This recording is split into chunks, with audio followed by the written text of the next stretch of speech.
Namaskar students. So the topic of the discussion for today's lecture is the performance of short transmission line. Now before going to jump onto the performance of the short transmission line, whenever we are dealing with a word that is performance, as far as your power system is concerned or the transmission line performance is concerned, we are dealing with two terms. The first is voltage regulation and the second thing is transmission line efficiency.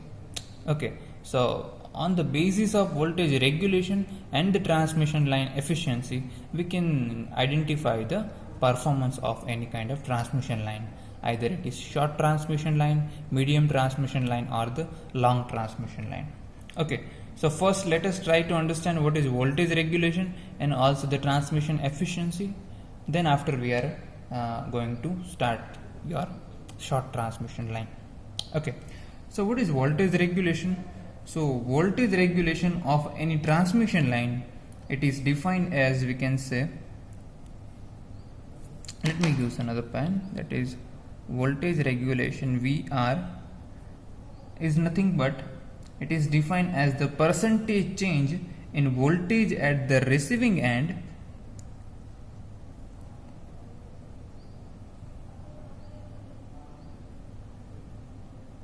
of the line expressed as the percentage of the full load voltage in going from the no load to full load. So it can be written as VRNL, that is VR no load, minus VR full load divided by VR, that is full load, and that is percentage change, that is by 100, multiplying by 100. Here VRNL is nothing but your, we can say, magnitude of no load receiving voltage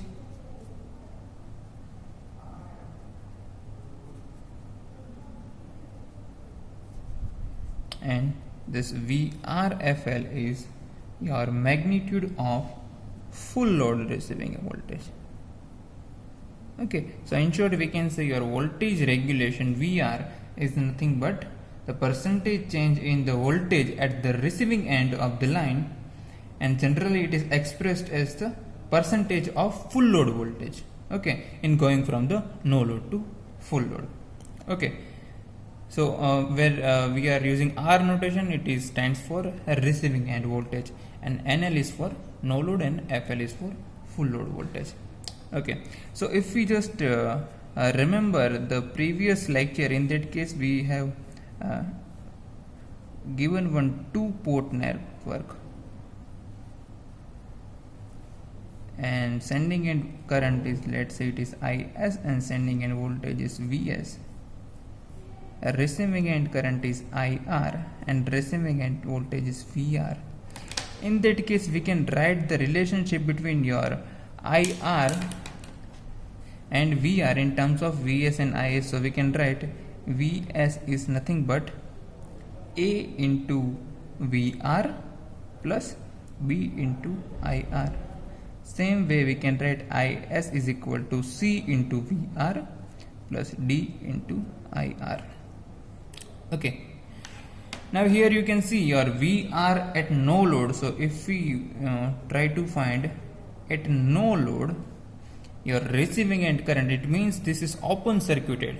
Okay, when there is no load connected at that time, this is open circuited. At that time the value of IR is equal to 0. Okay, and at that time voltage across your receiving end, it is VRNL. VR at no load can be written as, let's say it is VR only.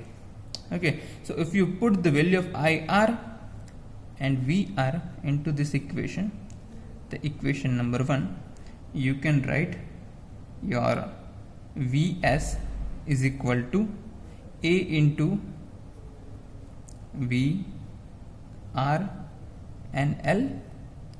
plus B into IR, that is 0. Okay, so from that we can write VR no load is nothing but Vs divided by A. Okay, This is very important, that VR at no load is nothing but your sending end voltage divided by the A parameter. Okay, now you put this value of VR and L into your equation of voltage regulation. So if you do so, if you put this value, your voltage regulation VR can be written as Vs by A. Okay, now all are phasors, that is why we are just dealing with the magnitude, minus VR FL as it is divided by VR FL multiplied by 100. Okay, this is very easy. Now take the LCM, and that way we can write your VR is nothing but Vs, this A will be right here, so A VR FL divided by mod A VR FL. Okay, now as far as transmission line is concerned, generally the value of your A coefficient or the A parameter is approximately 1, and for short transmission line it is always equal to 1. So in that case we can put your A is equal to 1 in that equation, and your VR full load, when there is a load connected across this terminal, at that point your full load voltage is nothing but your receiving end voltage. Okay, so if you put the value of A and VR full load into this equation, you will get your voltage regulation is equal to Vs minus A is equal to 1 and VR FL is equal to VR divided by VR multiplied by 100. 100 is there only. Okay, so your voltage regulation is nothing but the difference between your sending end voltage and receiving end voltage, referred to receiving end voltage.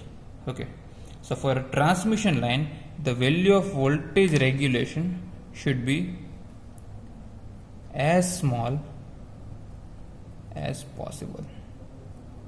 Okay, so for ideally the voltage regulation should be 0, but in actual your voltage regulation will be have some positive value. So power system engineer always try to minimize the value of your voltage regulation.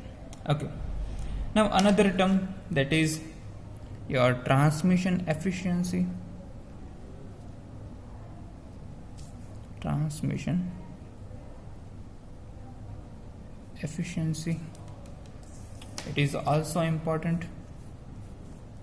So what do you mean by transmission efficiency? So it is nothing but the ratio of output power divided by input power. Okay, so let's say the output power is nothing but your receiving end voltage, receiving end current multiplied by receiving end power factor, that is your output power divided by sending end voltage, sending end current and sending end power factor multiplied by 100. That will be your transmission efficiency. Okay, now the transmission efficiency should be as maximum as possible. Okay, and ideally the value of efficiency should be 100%. It means your output power and input power should be same, but in actual practice always your output power is less than input power due to the losses in a transmission line. Okay, that is why your value of efficiency, that is N, will be less than 100%. Okay, so if you understand what is voltage regulation and what is transmission efficiency, whenever we just talk about the performance of any transmission line, in that case we are talking about your voltage regulation and transmission efficiency. Okay.